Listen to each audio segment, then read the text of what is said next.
Hey, everybody. Welcome to the Book Leads Impactful Books for Life and Leadership. I'm your series host and leadership performance coach, John Jaramillo. This podcast series is about getting to the books that have impacted the lives of the people in my network. So these are great books these are great leads that I'll be interviewing to get to those books that have made the most impact in their work, their business, their life, whatever it may be. All those worlds intersect. And my guest today is Dr. Lisa Wisniewski.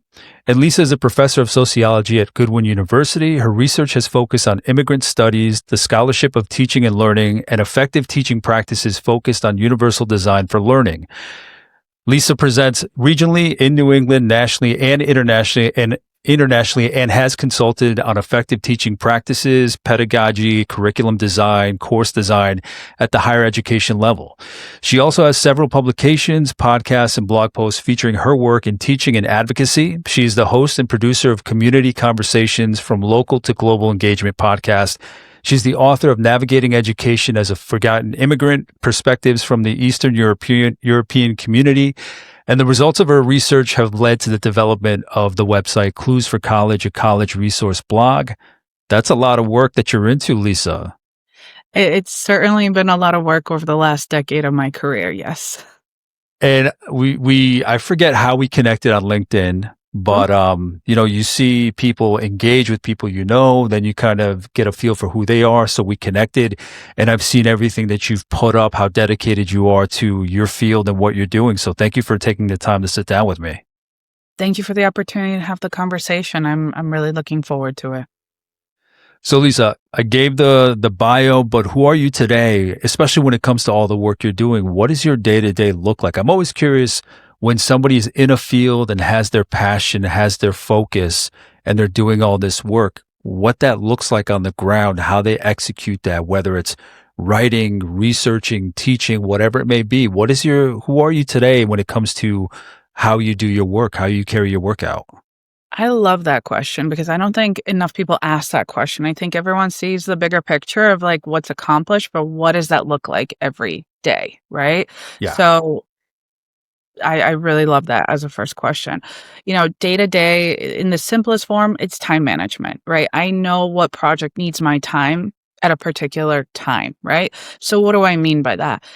2 weeks ago, I was more focused on developing curriculum because the semester was starting, right? So I had a new semester. I had to make sure all of my teaching items, my curriculum development were all in place. And now they're in place. And every day I, check in with my students, check in on classes. I'm not necessarily developing anything new right now. I'm working through it. Most of my days are, dedicated to the university and the work there. But by the time I get to Friday, I have some free time to, look at the projects that I need to look at. All right. So right now, a major area of focus is the book that you mentioned, Navigating Education as a Forgotten Immigrant. I'm looking at ways of making it more accessible because at this point, it's a textbook. But what are ways I can create it as a workbook or the podcast to make it, again, more accessible than it is today. I do write for Clues for College in between those times. So maybe once a week, I'm working on a blog. So really, really blocking out my time. All right. Day to day is really time blocking and knowing what needs to happen. So to even be more specific, this is a week that higher ed needs my time. I am in a lot of meetings this week. So I'm not necessarily focused on developing the podcast or the book. Next week, higher ed doesn't need as much of my time, and I'm going to block off more time to do more blogs or podcasting or things of that nature. So that's the simplest way of answering, but time management is my friend and thinking ahead. I should have said that part. Knowing ahead of the time. I can't procrastinate. I know, for example, I have a keynote speech a month from now. I'm already starting to write it today. It doesn't mean I'm going to write the whole speech. I'm making notes. I'm putting it together. So by the time I have a weekend to sit down and write the whole speech, I've got the outline. So those thinking ahead is huge. Yeah. In terms of just all of that, whether it's your main career, podcasting, giving talks, which I've done, it is interesting, the way you think about it. how far in advance you start kind of making notes or making bullet points so that when you do have that time, you can sit down and really jump in. Uh, and you know what I know I'm probably more, I procrastinate maybe a little more than you do, but I know what the point of no return is. Hmm. Like I know, okay, by 3 weeks before whatever it might be, I need to like start doing this. I need to get to this particular point. So yeah, it's interesting thinking about how we plan ahead now versus how we were as kids. I don't know if you were like that as a kid or by the nature of your work and how it's evolved and the different pieces that you have going on. Were you always like that? My mom says I wasn't the best student up until like fifth grade, meaning I, would get up and talk in class. And even if you look at my progress reports from my report cards, that tracks. And that one day I was 10 and I suddenly came home and I put my backpack away and I was organized. So I It suppose just around 10, it clicks. clicked. However, I think being in academia for so long, and what I mean by that is like essentially from the age of 18 and when I first was a student, all the way through getting my doctorate and through today, that was all practice for this, right? I think, when you hear my bio, you think, oh, none of these things seem connected, but they actually really are, right? They're way more connected than you think. So I tell students all the time, because I'm focused on first gen college students and study skills, going into college, going into academia, it's just like going into a sport, but you're practicing being a student. And the things that you do as a student help you as a professional and they help you to achieve your goals. So, what is the best strategy I tell my students, which is what I just said, time management. Yeah. You're practicing that being a student, which will only help you in a professional setting. So I think being a student for 12 years of my life and then continuing, I've been sort of practicing this for the greater part of 20 years at this point. So I think that has also helped. But looking at it as practice versus I have to shifted my mind a little bit Yeah. differently. So to end up to understand how you ended up here, Lisa, Mhm. what does your path to now look like? Typically, I start by asking my guests maybe around the time of high school, when they're going into college or going into the workforce, what that path looked like to get them to where they are now. Not that they knew they were going to end up Mhm. here, but what does that path look like for you? Yeah, I mean, I think it's a bigger picture story, right? So I'm the daughter of Polish immigrants. My parents came here at different times, met in Hartford, Connecticut, got married, had kids. So from the time I was a kid, I heard we came to this country so you have a better life. You're going to college. College was not like not going to college was not an option, right? I didn't realize that you could graduate high school and go to work, right? That's how Yeah. focused it was. So my parents definitely set that tone and said, you can pick what you want to study, but you're going to college. And when I went to college, I was like, I understand myself. I finally was really into school and I got to explore things I was always curious about. So I kind of got that academic um, desire to continue. Um, it's not as easy as I just made it sound because being the daughter of immigrants, they want you to go to school, but they don't know how to help you through school. Yeah. Yeah. Yeah, they don't know class schedules and FAFSA and what you could do with your major and all of those things. So I think as an undergrad, I went to University of Connecticut. You quickly learn, as all first generation college students learn, you have to figure this thing called out. You always have to figure this thing called college out. I'm sorry I didn't finish the sentence. It's all right. So you're always in this mindset of figuring something out. And that again puts you in this mindset of always learning and always growing. And I don't know if I ever really lost that from, 18 to now I just turned 40. So 22 years of this practice, I always had to figure that out. I had to figure out how to get into a master's program, what to do with a master's program. How do I get into a doctoral program? What do I do with a doctorate, right? Thankfully, by the time I got to my doctoral program, I picked up the mentors, right? Where I really grew was getting mentors, and I didn't realize the value of that until I'm in grad school. So it was the mentors that were like, "You're not going to work after your master's. You're going to get your doctorate, and this is where you're going. We just see it in you."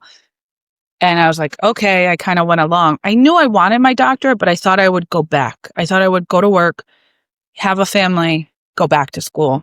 That's not what happened in life. So I think I was always open to figuring it out, but always open to where the journey led me. And that helped build a skill set in between that I didn't realize I was building.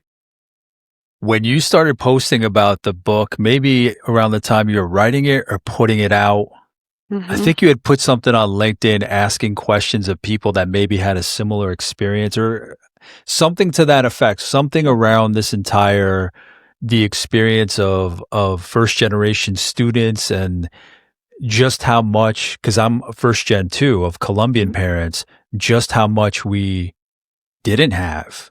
Yeah. And I didn't really think about that until you posted on LinkedIn and you were sharing some of your thoughts and sharing some of the book. And I looked into the book and what it supported and who it was for. And I realized, holy shit, like there's a lot that I did by myself. You know, looking back, my parents never helped me with homework or anything like that. When it's time for college, the application, the FAFSA, it was like me trying to figure it out and the guidance counselor helping however he could. And then going from semester to semester. We also didn't have, most of their family friends were blue collar workers. So they didn't know anybody. They didn't know doctors, accountants, white collar, whatever you want to talk about when you think traditionally of going to college. Yep. So I just from that vantage point, just from understanding what you were trying to create for people out there, I deeply appreciate that because I wish I had something like that when I was a kid. Yeah. Somebody that paid specific attention, not just to a student coming in, but to like a first generation student that maybe doesn't have the support behind them in terms of they want you to be there. They'll do what they can to get you there, but the ins and outs, the nuances of it, they're not familiar with. And then there's the whole cultural thing. So that's another side of it. So I appreciate what you put together, what you're trying to share. Thank you. I know it's an important topic that hasn't necessarily been touched on we have to dive deeper into it, right? What does that really look like?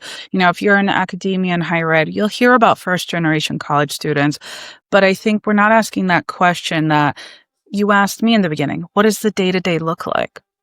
You know, we can have these broad, this is best practices for first generation college students. We have that. We know that. But what is the daily life that these students are navigating every day, and what do they need? You know, sometimes it's literally emotional support to say, it's okay, you're breaking generational boundaries and ways of being that you're the only one doing it. And it's okay that you feel alone, but you're not alone, right? Validate that they may feel that they're the only ones doing it, but also let them know they're not alone. Because I know it was lonely for me. You know, the higher I went, the higher I went in school, the less people understood me. I couldn't relate to people as much. And also less I understood them. You know, most of my friends at that point were getting married and having children. I don't know what it's like to have children. I'm trying to, have a dissertation and make it make sense without any guidance, right? So there's all these social and emotional changes that happen at the same time. And how do you navigate figuring this thing called college out while navigating the growth you're going through at the same time? And that you're not alone. Like, again, you're not alone. You feel alone. I felt alone so many times. Yeah. Times even today. But how do we create that community of support as well? And it is great to see. I went to the University of Hartford for two of my master's degrees, or my two master's degrees. And so I still do a lot of work with them, and I see that they are cognizant of those first gen students. So they do have programming that helps them. So it's good to see that exists now versus when you and I went to school much earlier. Yeah. So Lisa, not to dive too much into the book, because we'll get to that in a couple minutes, but when you went to school, when you went to university, when you went to the University of Connecticut, what did you choose to study? What was that process like? What did you get into? Why? Yeah. So I felt like I came alive when I took a sociology class. I was like, I kind of get my life, right? Why does this come so easy, right? Like I've never been great at math and science. It was always a struggle for me. I liked writing, but like English wasn't the topic for me. But when I went to sociology, I was like, oh my gosh, my life is figured out. Now, again, coming from an immigrant background, well, what are you going to do with this degree? What kind of job are you going to get, right? The doubt started creeping in. I ended up finishing my bachelor's in sociology. And then a lot of life happened to me. A lot of unfortunate things happened right around that time. And I didn't get into a master's program right away. I was sort of, okay, if I'm doing a liberal arts degree, let me go straight through. I had to take a year or two off because of what was happening, and I worked in human services. I realized I wanted to help people, but that field wasn't for me. Like, it wasn't what I wanted to do. I ended up going to get my master's in counseling with a focus on higher education. So again, I felt like I came alive again. This makes sense. I loved college. This is going to be great. And then, so we had all these courses on working with students in higher ed. And I was like, I get it. I'm on my path finally. I'm in my late 20s. I'm finally on my path. And I was going to go get a job and work in higher ed and then think about getting my doctorate in between that. And I met a mentor from Toronto who was like, no, you're applying to a graduate program. You're going to get your doctorate. I'm like, I don't, we go back and forth a little bit. He's like, can you just send the application? Just send the application. What And I was did. his reasoning? It was my research interests. It was the fact that, I didn't feel fully ready to go. And he was like, at that point, I'm single. I don't have children. And he was just like, why wouldn't you do this now? Why wouldn't you just go continue on? You're in the focus area, right? Like you're focused on school. You're still in school. Why would you break it right now Yeah. if you don't Yeah. have commitments? And I'm like, okay, so, sometimes you need an outside person to just make it logical for you. And it absolutely made sense. So that's our connection. I got my doctorate at the University of Hartford, right? And I went straight through, and within a year, so at that point, I don't have children. I'm not employed. I'm not in a relationship. It all made sense. Mhm. Within a year of starting the doctoral program, I started working as an adjunct professor at Goodwin University. And again, my life makes sense again. I'm teaching. I'm enjoying it. I start teaching a first year experience class, which absolutely makes sense for new faculty members. And then within a year, I'm hired full time at the university, and I've been there for the last 11 years. So when you say you go there as an adjunct, you're teaching, it makes sense. Can you break that down? I can Yeah. imagine why it makes sense, but what is that feeling that you're getting when you're like, "Oh, it makes sense." Where do you think that comes from? What can you Yeah. trace that back to? I get hired as a adjunct faculty. I have no experience in teaching. I'm 29 years old. In many ways, this makes no sense, right? I'm about to go in front of a classroom as a 29-year-old and teach without any experience. And someone just said, hey, I think you could do it, right? Because they hired me. And I get in front of the classroom, and that first semester, I'm nervous. I'm nervous and everything, but I get in front of that classroom, and it's this feeling of somehow I knew what I was doing. Without any training, I knew how to convey material to a classroom of students. I knew how to explain things in a way that others could understand. I knew how to manage a classroom. I knew that I was getting joy in the interactions. So that first semester, I'm like, okay, I know this doesn't make sense, but I need to now learn how to be a good teacher. So again, I go back into that student mindset. Now I'm still a student at the university, but I talk to any faculty member that I can, especially those with more experience than me. I sign up for, teaching seminars and trainings. And I went back into that student mindset of like, okay, I know how to naturally do this, but how do I get better at this as a professor? And those were the first few years of my teaching career, was really focusing on understanding teaching and learning and grading and all of those things that come into play. How would you say, I can take a guess, I can see some themes, but how would Mhm. you put words to your experience as a first generation student and the way that you work with your students at that moment when it clicked for you? How do you connect those two? I see a connection, but I want to hear your thoughts on that. Yeah, I mean, I think definitely I came from a point of understanding, right? So when my students, I think there's a couple things I'll say here. One is understanding, right? So when students would come and say, Dr. W, I'm so sorry. Like I, had a sick child, a parent sick, or whatever. I didn't get my homework in. I didn't, I don't, I understand that. I'm like, just get it in as soon as you can. And I think that part of understanding or having someone that supports them under knowing that is already a big stress reliever, right? It's already hard enough when you're going through something in life. And if a professor says, "Hey, thanks for coming and letting me know, just get your assignment in." Yeah. What's the harm in that? I think too, and I didn't adopt this for a few years. It took about 5 or 6 years of my teaching career to really adopt it. Because I think at first I thought I had to like play a role, right? That I wasn't a person. I was a teacher and I was sort of functioning within a role, a frame of what I thought being a professor was. And then as I get to my dissertation and I'm tired and I'm sort of breaking that down more without realizing and I'm being myself and I'm saying, "Oh, I'm so tired. I'm going to quit school." I'm making these jokes to the class, right? I'm going to quit. I'm done. I'm over it, right? That was a turning point where I got more comfortable and I was letting them know of my experience. And what happened in the end years later, students would come and say like, "Hey, when you said those things, it made me realize I wasn't the only one doing it." And it made me realize, "Oh, you're all so busy. And if you can manage teaching and going to school, then why not me?" It made me feel like I can do it too.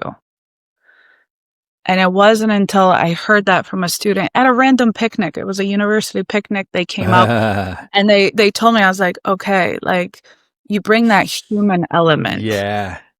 See, because that's one of those things where you look, it's tantamount to when you see it online or you see somebody that has reached success, Yeah. and that's all you see, that facade of Yeah. success. They're a movie star, or they're a this or a that, or they're successful and they have this or whatever it may be. But then you don't see behind the scenes of what it takes to get there.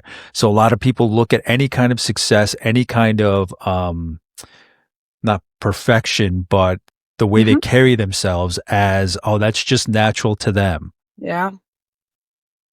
They don't think that specifically, but they tend to think, it just comes naturally. They don't really think about what goes into it. So when somebody I never heard any of my professors say anything like that. Yeah. Um, it's almost like when my kids say to me or they ask me, "Oh, you're tired too?" Or my kid Mhm. says, "Dad, I feel anxiety." I'm like, "Yeah, me too." He's like, "Oh, you do too? You feel anxiety?" I'm like, "Yeah, buddy, all the time." Like, I love that we're able to start showing that transparency, that openness. Hell, this podcast has made me open up more than I had planned on, but just because we open up to each other back and forth. So it's powerful, especially at that level, at the higher education level or any level of education, appropriate to their age, Of when you course. can show, hey, this isn't, it's not, it's not all kept together perfectly. There are struggles even for me as a professor or me as a dean or whatever it may be. So I think that's just so valuable for them to see. And again, just like you said, it was something in passing at a picnic. It wasn't part of a lesson. They were just really seeing who you were in that moment. Right, and I think oftentimes when we're in our professional settings, whether, I 100% agree. I think, that role that we play in higher ed is a barrier, right? Is a barrier to learning and engagement and things like that. And not to say there aren't roles to fulfill and all of Yeah. that, but sometimes we have to, show the human side, right? And it's again really like you said, it's really easy to see what years of work have accumulated to. but what is that years of work have accumulated to, right? Can I handle a lot more today than I did at 29? Absolutely. Again, years of practice. Can I have breakdown moments and be like, why am I doing this? Absolutely, right? We're all human in a certain, not in a certain way. We're all human, right? We're all human and we all have certain things that happen to us at certain times. And I think as a society, we've gotten away from conversations and Mm, sharing and that human piece. And, yeah. I think a lot of factors that have gone into it, but just saying like, I'm struggling too today, and this is what I'm struggling with. I will never make it a long thing in the class. I will never make it like, hey, let's sit down and talk about me, students. No, but it was just me making a joke like, guys, I'm quitting school too. I'm so over it, right? Because guess what? At Yeah. that point in the semester, everyone was tired. Everyone is over it. And then what could we say the next thing? Okay, let's get through this together. And I think there's so much power in that support. Yeah. Because I mean, think of how much of the burnout that happens at the educational level, at the professional level, whatever level it may be, how much of the burnout occurs because somebody's keeping all of that to themselves. It takes a lot of energy to keep everything to yourself, to not be able Mhm. to decompress by sharing with somebody. And it's incredible how often when people share, somebody in the group, wherever you're sharing, is probably likely to say, I can relate. I've been Mhm. there. I am there. Let's talk. Yep. So I love that you model that behavior because that's going to serve them not only in school, but going forward. Like, I can't imagine how much stress and burnout you've saved just from that, that joking comment that you made, but it sticks. And now that's part of their practice is understanding that it doesn't have to look perfect the whole path, that Yep. there is constant grind, there is constant exhaustion depending on your goals. So that's the best part is I think it saves them stress today and it builds a good habit later. Even that is habit, just recognition of how you're struggling and that it's normal and that most people go through it too. And we're all gonna experience something in our lives, And I think, teaching for 11 years, 3 times a year, multiple student you see the same themes, right? And I always say to students, I'm like, the stop button on your life doesn't happen because 'cause you're enrolled in college, right? So we all have to learn to navigate all these different things.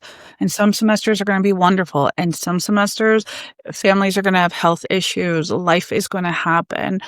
Sometimes that's years of your life, right? That is a normal part of the human experience. It's about how do you keep moving forward every day, even if that step feels like a tiny step, even if it doesn't feel like a huge leap forward, because there's going to be points in your life where you're taking baby steps. And then there's going to be points of your life where you're leaping forward. And it's appreciating every part of that journey and to get you there because yeah, I mean, my journey was not easy, and there were many times where I probably should have given up. Um, but I think what just kept me going is one step at a time, one foot in front of the other, physically and mentally, right? Mentally knowing one step in front of the other. What are some of those moments that you think where you think you should have given up?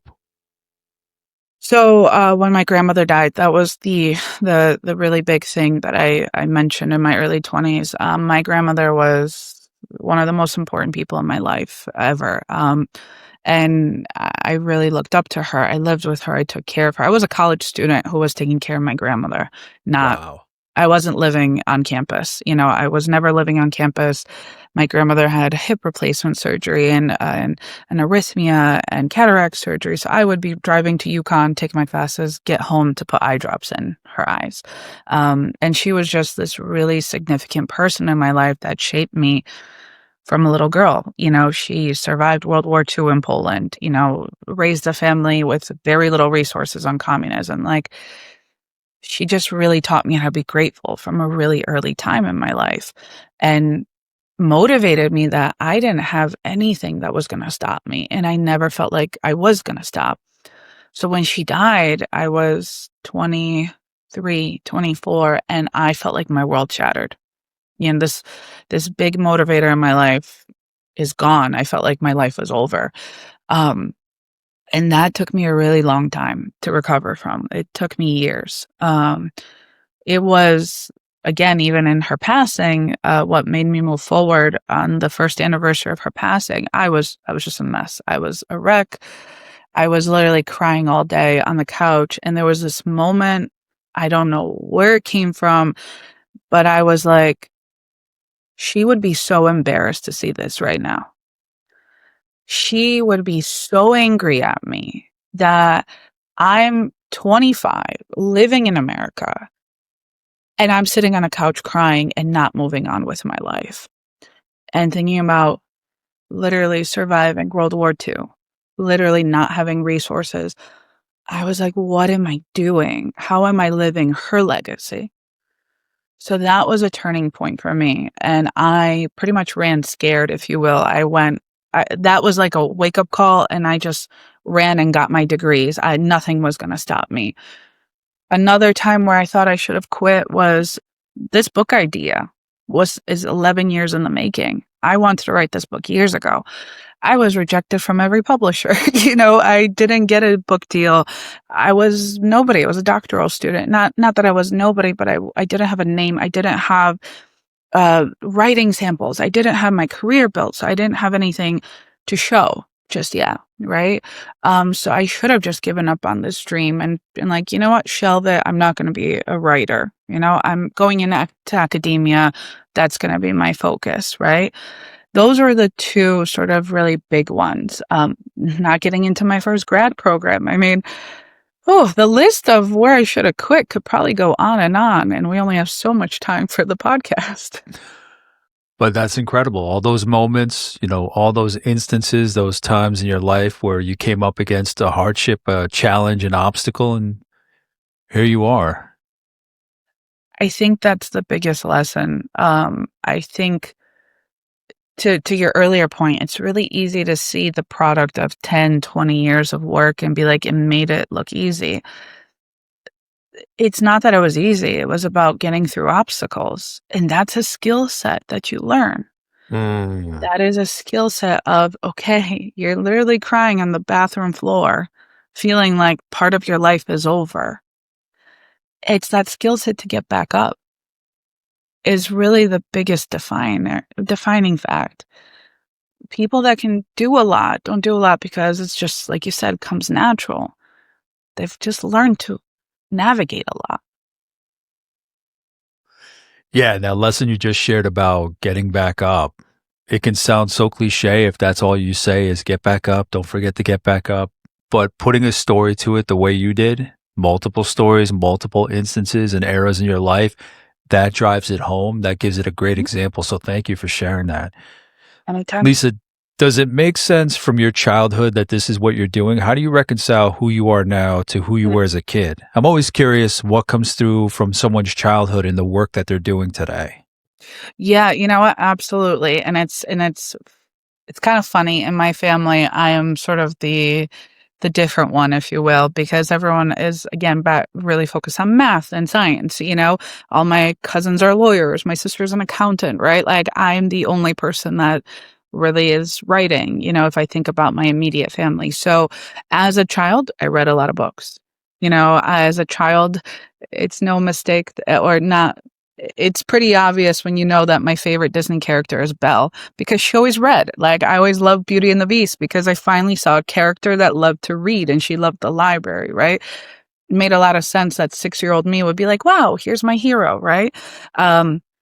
I was really lucky because my elementary school, we had a little publishing center, okay? One of the little rooms, the volunteers would literally type up our stories, bind them together as books.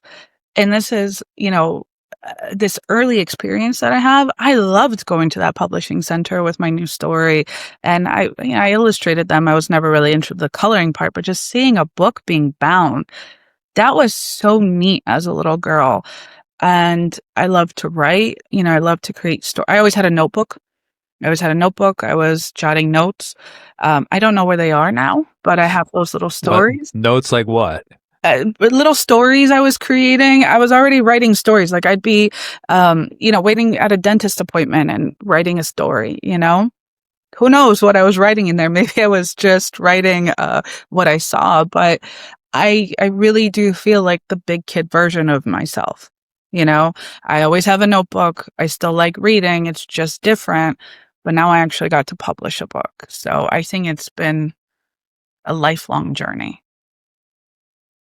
What do you consider your superpower? Oh, there just one? Just one?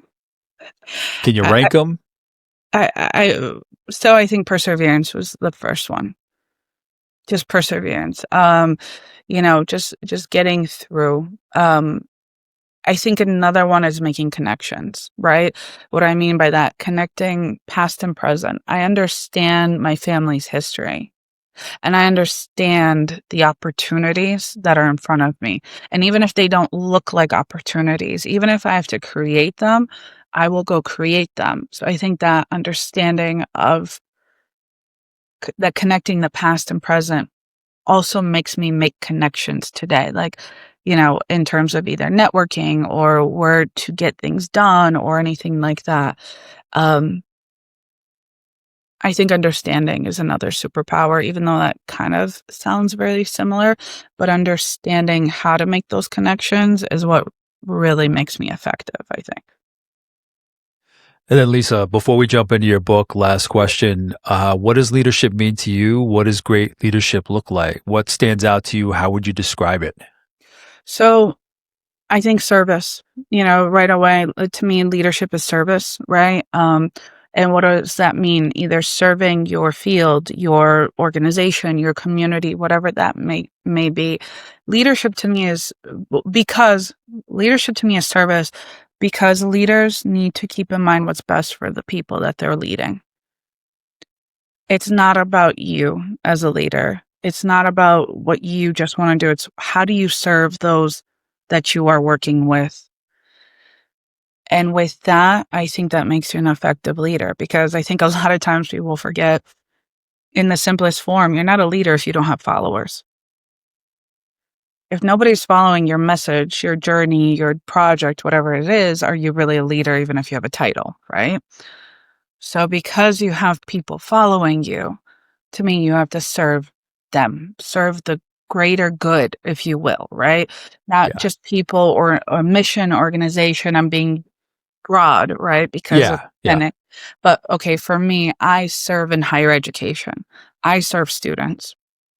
I serve their opportunities for them to create the lives that they want. I'm a facilitator in that. I am part of their journey. So to me, working in higher ed and leading in higher ed is that of being of service to education and students. So I hope that makes it a bit clearer. Absolutely. Absolutely. Now, jumping into the book, we Yep. mentioned the title of the book. You said you had mentioned, I think it was 11 years in the making of the book. Yeah. Yeah. So, why can you share what the journey was to the book when you started thinking about it? Maybe what the trigger was to actually get it going? The backstory in the book would be great. Sure. So, again, I'm the daughter of Polish immigrants, and I grew up in the diaspora community here, right? I'm very fortunate. We have a large Polish diaspora community. I went to Polish schools. I went to Polish churches. I eat Polish. Like, I didn't feel like I wasn't from Poland ever, right? Even though I grew up in Connecticut my whole life. Yeah. And, as I got older, I realized, when I'm becoming a researcher, I'm like, my community is not being studied. We used to be in the 60s and 70s when there was huge immigration waves, but in the modern era, no one was really looking at us. So it became my topic of my dissertation, and I started to realize trends that, again, research always leads to more research, so I wanted to learn more. In the meantime, when I was a graduate student, I ran an international conference for Polish students and young professionals at CCSU when I was a student there.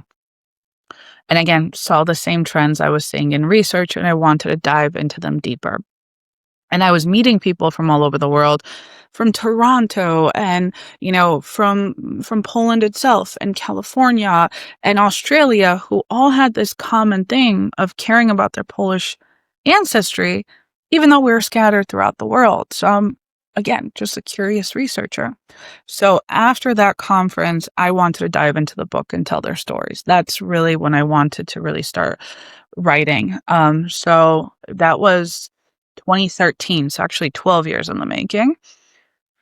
And at the same time, I'm enrolling in a doctoral program, doing all of these things. I'm like, okay, I guess the book is on hold indefinitely. Jotting down notes, though. Jotting down notes. I should have pulled it out and showed you. I have a notebook right there in that corner that actually has the original notes from the book. How big are we talking? Like a binder, a notebook, Well, like a it's journal? It's a binder with a notebook. So it's actually the notes are in the notebook, but I actually started writing the questions, the research questions. I started the whole process 12 years ago, and I left it there. And I left it there in terms of moving 2, 3 times, getting married, getting my academic career. I never threw the binder out. I always kept it there. So when it came time to finally, dive into it, I was already started. The work had already started 12 years ago. So, okay, it started 12 years ago, the ideation, like that process of getting going. Then when did you pull the trigger to really finalize it, put it together, finalize it, craft it, publish it? Yeah. So, 2, 3 years ago, we're navigating different sort of changes in life. And I was in Orlando with my husband on vacation, and we're having our coffee outside of the hotel room like we always did.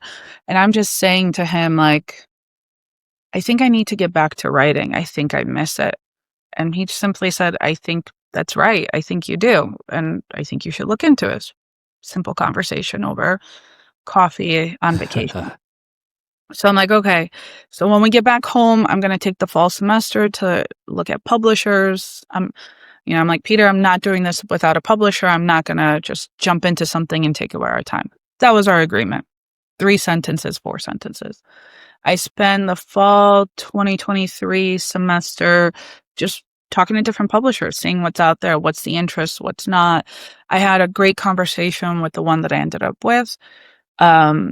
Wrote their proposal, and they realized when they saw the proposal, it should have gone to a different department. It got emailed there, but I never heard anything back. Okay, I thought they threw it in the trash. I thought the conversation ended, and it was the holiday time. So I'm like, I'm going to give myself the holidays. I'm going to pick this up in the new year. Great. So 2024 New Year happens, and a few days into the new year, I get this email. And I almost deleted it because I thought it was spam, and it was contract offer. My book proposal went through a peer review process that took 5 to 6 weeks, and that's what they were waiting for. And they didn't even question it. They just offered a contract to write the book. And I was sitting at this computer in the same spot, burst out crying, didn't believe that this was happening. And I'm like, oh my gosh, it happened. It took 12 years, but it happened. And then I had another few quick conversations with my husband. He's like, you have to do this. I know this is a passion project. We're going to do this together. Whatever help you need, just go. And I didn't have a long timeline. So it was one of those like, hi, husband, how are we going to do this kind of thing? Right. And he's like, I know this is your dream. Let's go. And I knew I had 5 or 6 interviews. I needed 10. That was the deal. And once I started interviewing people and they saw the concept, I was just getting referrals. People were like, you just have to talk to Lisa. This is important work.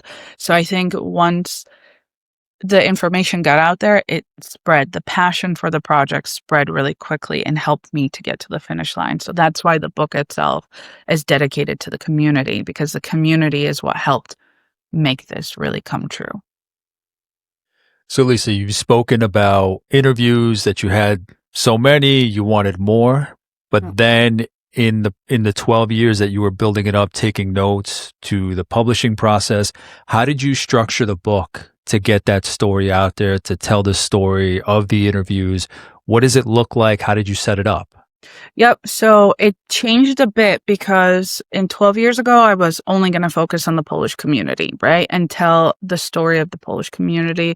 And I think I was going for more of a history explaining kind of a lens.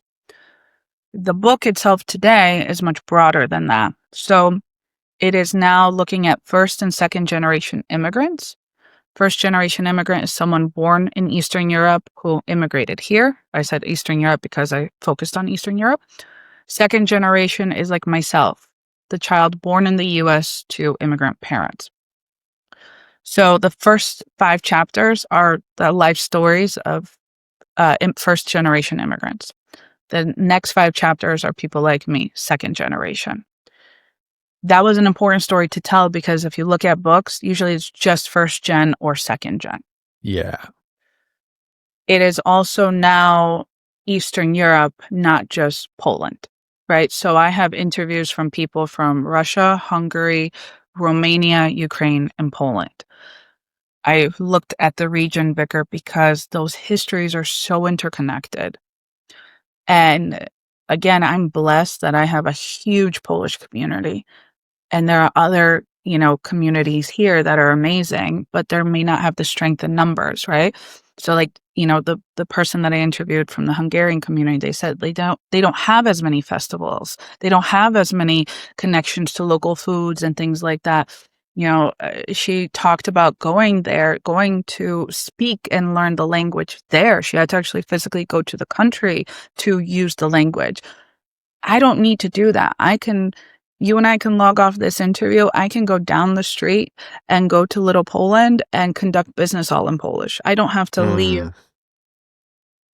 my 15-mile radius in order to be doing that, right? So, like, understanding sort of those different experiences as well and what that connection is was huge. So it definitely shifted, and I'm really proud of how it shifted. I think it included more stories. It included historical context in just the storytelling. I didn't want it to read like a history textbook. And I wanted to be like, in this year, this and this happened. It was more about, hey, this thing happened and this is how it affected my family. And this is the results of it. And it was sort of that bigger picture story. So how did you look at it in terms of, we can say I published a book, but you've mentioned a few times that it's a textbook. So was that your intent, was for it to be utilized in classrooms? Was that always the intent, or how did that come to be? It mostly came to be because of the publisher and where the publisher went. And I can see the use in both, right? So I do appreciate that it is more of a textbook and can be used in the classroom. And I think it should be because, again, a lot of these stories are not being told. And it can certainly be used in a political science class or sociology class or communications. There's many disciplines where this book could be used in, or history. But I also want it to be more of a popular text, right? Something that people could pick up and relate to. I don't think you have to pick up the book and read it through. I think you could pick and choose. You could go chapter by chapter. I think you could say, hey, I want to know more about, Dana's story, or I want to know more about Timothy's story. Those are just different people. And maybe you choose based on country or historical context, right? So I don't think you have to pick it up as a textbook and read it, cover to cover. I think you could actually pick and choose chapters because of the historical events. You have some individuals talking about the fall of the Soviet Union because they lived through it. You have some people talking about their family escaping World War II and how that shaped the circumstances of their lives. One woman in the book, her family escaped Ukraine during World War II. She's the only person born in America in her family, and how that created differences in how they understand each other and their experiences. They all had this common bond. Her parents and her siblings had a common bond of this tragic event that happened. And then she was born so much later, how that shapes family dynamics. And I don't think we give enough of that conversation. How native language, the native language of my parents is different than my native language. And that we don't have enough conversations about how language shapes how we see the world. Yeah. I mean, obviously, as I listen to it, I can apply it to my life. And so it resonates with me, even though our families are from different parts of the world. It's very similar in terms of culture. The culture differences between those who come here, those that are born here, the culture, the language, just everything that goes into it. Yep. And it's incredible how, depending on the ubiquity of someone's culture, like you can go down the street, right, and conduct business in all Polish. I can go to certain parts of Hartford, well, no, all of Hartford, and talk Spanish. But in terms of Colombian community, there's a few restaurants in a few areas. But Right. again, yeah, there are those people that they grew up in, for instance, like you said, a Hungarian household, and they don't have that. It's incredible when your parents are come from that culture and it's infused into your household. Yeah. I heard music, I had the food, I had all that, and then I left my house and there was none of that when I was a Yep. kid. But there were places that I can go when I was older, but it is tricky when you're Hungarian and you grow up much the same way, speaking their language also maybe, and then eating the food and maybe listening to music from that culture, and then leave the house and there aren't any areas that are as common as for Polish or for Colombian. So I Right. think, yeah, that's a story that you don't hear too often. And when you do that, when you walk out of the house, you're missing a piece of yourself, right? So, like, navigating was the word. Navigating is a word I keep coming back to, right? And what really started this was also me navigating my own identities. My name kinda says it all. My first name is very American, and my last name is very Polish, right? This 50-50 life that you have, right? And I say that because so here's the fun Polish fact. LIS in Polish is means fox. It's the animal fox, right? So everyone thinks I'm Eliza or Elizabeth, right? Because the name doesn't exist. Instead, my name is actually a fox. So you have this very non-Polish first name and this very Polish last name. And it's just the perfect explanation of living in two worlds. I tell this story often. I wasn't until I was 25, 26, and I went to Poland for the first time by myself that I only spoke one language. And that was very confusing. I've been bilingual my whole life. So when I go to Poland and nobody around me is speaking English, I had to forget English for a while. And it was the first time in all of my existence that I didn't know that. Now fast forward, I'm writing the book and I'm talking to first generation immigrants. And there was always a question about identity to everybody. And first generation immigrants, when I asked the question of identity, and it didn't matter, Hungarian, Polish, Ukrainian, they all looked at me like, "What do you mean?" They never had to think about identity. They were just Polish or Ukrainian. It wasn't until they came here where they're like, "Oh, well, things are maybe different, right?" But you talk to a second generation person and they understood the question, they had an answer. They knew their dual identities from birth. They knew that they weren't fully this or fully that. They knew that they were navigating those things. So even it makes me think about family understandings. How you see the world and shape the world. I wouldn't take I wouldn't change any part of my life. I'm so happy I got to see the world from a different lens. And I think that leads into me being an educator who understands that there's more than one way of seeing the world, that Yeah. understands there's so much to do. And I think it gives you so much more appreciation, understanding for the world around you. For you, what is it, if you could draw something back to the Polish culture, what is it from the Polish culture that you draw into your work? What comes through for you in life, in your career? Resilience, right? So I'm gonna say resilient. So I'm getting ready for a keynote and about the Polish culture, and there's a saying. It's sort of something that we've all know and say, and it's "Bóg honor Ojczyzna," God honor country. It's sort of a theme we say a lot, and we all sort of go back to as a guiding creed, if you will, right?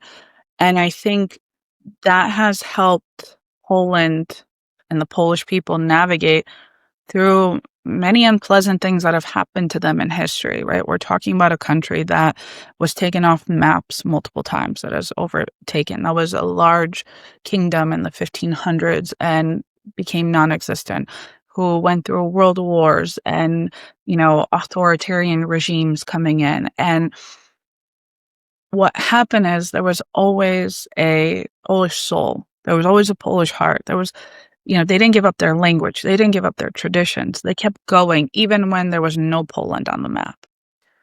And that's the time of my grandmother or my great-grandmothers. It wasn't that long ago. And I think that resilience to keep overcoming and to keep coming back and saying, no, there is a place. There is a place called Poland, even if it's just in my heart right now, Yeah. and bring it back. I think that resilience, that perseverance, that soul, that heart is something that I definitely learned from her, and I take with me into my work, my Yeah. writing. So I think you got it twofold because there's the cultural, the Polish aspect of that resilience. Right. And then to come from immigrants, that's another, to me, that's another completely separate Yeah. um, form of resilience, endurance, perseverance, risk taking.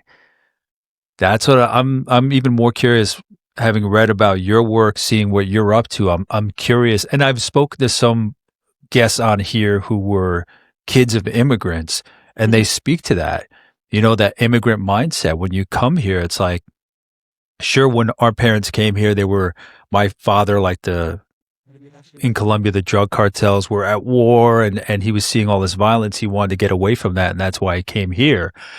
But I've spoken to other guests that were kids of immigrants, and it's just something about that spirit that you're going to leave everything to go to somewhere that you're hoping there is more hope, that there is maybe more safety, more opportunity, whatever it may be. That there's something in that DNA that just continues into their kids, where they see their parents Yeah. taking on a whole new world, different than what they knew.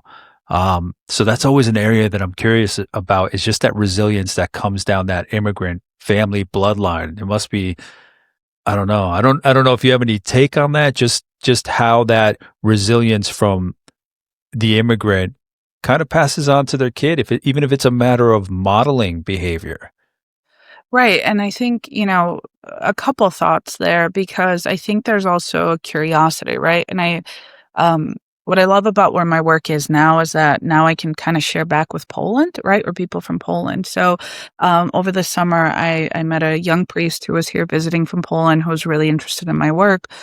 And his whole life has been in Poland, right? That was his first time coming to America. And he asked a similar question and to me, and I'm like, Father Martin, I'm like, I don't know where my parents went to school. I don't have that connection to them of like knowing it's not like we all grew up in the same place. I'm 40 years old. I've never seen where my father's from. I've never been there. I've never seen his school. I've never seen his childhood home, any of that. I did have that experience with my mother when I went with her. And I wish iPhones existed and I had more photos of that. That was way before iPhones. And I think when you grow up in a different place, you have a very different appreciation, right? Like you don't know, like when you don't know the history. So you don't you don't touch or experience. So it's not like, again, I'm just going to use example of education. I didn't go to the same elementary school as my parents. We have a very different experience. You're curious. You want to know where you came from as a person, and you know that they gave up so much to come here. It absolutely gives you a different understanding. And then immigrant communities have to sort of stick together for continuing traditions and culture, but also navigating other things, asking people questions, right? So you do sort of grow up in a bubble, if you will, a little bit. But it is that resilience, and you see your parents working like hard at work. I got a job at 16 years old. I really never stopped working. Everybody in my household worked, right? Part of it was building, in the US, but also knowing what you come from and that there weren't opportunities. So when there are opportunities, you take everyone you get. So, Lisa, is it set up that each person's story makes up a chapter in the book? Is that kind of how you set it up? Yep. So every chapter in the book is a full life story of that individual. Everything from where they were born and raised to going through college and navigating that. There are some chapters that are sort of analysis for the higher education piece, which sort of makes it a textbook. However, it's pretty easy to read of like how do we support first generation students? How do we support these students in their journeys? You've mentioned so many lessons, so much that you've learned, but in putting out this book specifically, Yeah. what's changed in you? What's evolved in you? Because any author can go into their material, know what they want to write about. Maybe it changes while they're writing it, but what's the biggest lesson you've taken from the book being out? Yeah, interconnection. This was I feel like I should teach a class in a research class of what not to do as a researcher, even though I knew what to do as a researcher. So here's the thing, I wrote it too fast and I was very close to my subject, right? Which if I had more time, I wouldn't probably have felt how I did. But there were points of time where I would literally have to lock myself in my closet and cry after hearing these stories. And I'm like, what is going on with me? And it wasn't until a friend said, what they're telling you is part of your family history. And you're taking it all in right now. Give yourself a break. So you hear, people's experiences in World War II. You hear them escaping a country that's collapsing, and you hear it over and over, and you're like, you take it all in, right? Yeah. And yes, it was very close to my own family history. Now, why I say interconnection is because we're all humans and we're all interconnected. Simply, I was looking at Eastern Europe, and that whole region is interconnected based on war, based on, the regimes that came in, and based on the collapse of communism. Right? And how that shaped them and even their growth today, because if you look at Eastern Europe, it is a phenomenal story to look at of how these economies have changed since, the early 1990s. And that story is threaded throughout. And now that is not unlike other parts of the world. While I'm focused on Eastern Europe, we know there are other parts of the world who have had similar stories and similar experiences. And even just the immigration story is a similar experience, right? And simply how we are all way more interconnected and more alike than we are different. And I think this book has pushed me. It was one of those things of I knew it, but this book really pushed that lesson a lot further along, and I think that's the lesson learned. For the Eastern Europeans reading the book, it has been a thank you for telling our story. I didn't realize I needed my story being told. For the non-Eastern Europeans, the feedback I hear is, I didn't know this. I didn't know all of this part. And I love that people are telling me that because some people have lived through these. Some people have lived through the 70s and the 80s and the collapse of communism. And we're on the American side, but it wasn't until they read the story where it became real. And Yeah. I think that interconnected nature is what I see this book really doing. Yeah, it's incredible because first speaking to what you went through writing it, that it's powerful because it's not like it's somebody whose family has been here for generations, is from a different part of the world than Eastern Europe. And it's like, oh, I'm interested in Eastern Europe. I'm going to write about that. I mean, these are your roots, this region. So I can only imagine how powerful that impact was on you. And yeah, interconnectedness, this series has shown me the power of that. Yeah. Again, lessons that you hear all the time, but then hearing someone's story behind those lessons. And we don't usually get to ask these kind of questions and have this kind of conversation. We're just going about our day, going by the script. We're cordial to each other. We ask about each other, but that's why I love asking about your path to now, what that looks like, because I think we all stand to gain just from listening to each other's stories. So thank you so much. So, Lisa, I know this book just came out. I know it took a lot out of you. I know it was very important to you. But in the future, if you were to write another book, is there a general direction that you would want to head to or head Yeah, in? I think this book isn't done, right? I think it has to be a series, right? Or a continuation. So I feel while I need a break from this project, even if it is just to talk about it, I think there has to be an ongoing conversation, whether that is a website that tells these stories or whether it's the next series that, looks at the Midwest or the West Coast, right? Or other parts of the world. Right now, my focus is on trying to make it more like a workbook style, right? To make it a little bit more easy to digest, right? Looking at different parts of it. So that's sort of where my creative brain is heading right now. So I do hope maybe within a year or so to get that sort of going and out, because I think there are a lot of lessons on identity and history that I can, make in a very succinct form. So obviously we're here talking about your book. Is there a book that stands out to you that you've read that's made an impact on you? If you were to come back here and talk about someone else's book that's really stood out, what do you think that book would be? That's a good one. Yeah, there's been there so, there's one right now I'm thinking about and it was more so that I didn't read the book, but I went to the keynote, right? And it was on being distracted. And it was looking at how we learn, right? And it was looking about how we learn and how teachers can navigate attention, right? And that we're all essentially a bit more distracted than we are. And how do you harness that, right? Into sort of being focused. And I think that was a recent book that made me really just look at not only teaching and learning in a different way, but also how to interact with others, right? Knowing that there are so many things that we're all going through on a daily basis, and that we're all thinking about these things. How do you help someone focus their attention on what you want to tell them or what you want to say, or what they need to say to you? How do you help them get focused to express themselves? So that's one that recently comes to mind. I will say though too, I have enjoyed The Wisdom of Walt. I did go in for a bit looking at Walt Disney's story, and understanding how he built this major corporation, which has taken a life of its own since Walt Disney's passing. And those books were actually really interesting because they were lessons in leadership, simply based on Walt Disney's story. Because when Walt Disney passed, well, Disney World was a thing. It wasn't what it is today. So Yeah. what fundamentals did this one person share that have made the company what it is today when he passed in the 60s?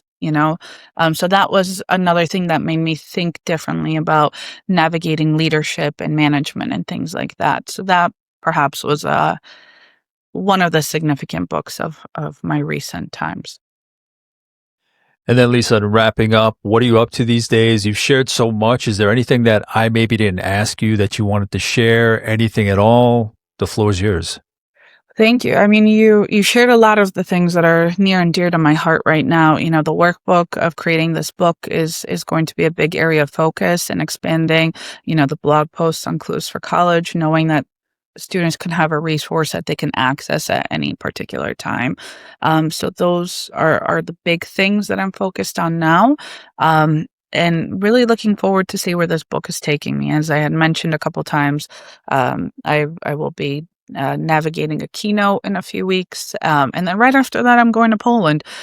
So seeing where the journey of this book will also take me over the next few weeks, I'm just really open to that at this point.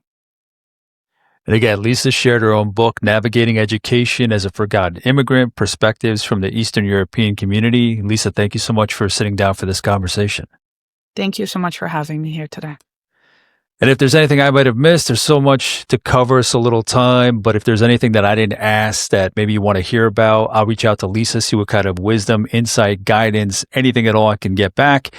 In the meantime, thank you for watching, listening, and subscribing. I'll talk to you soon. Take care. Bye.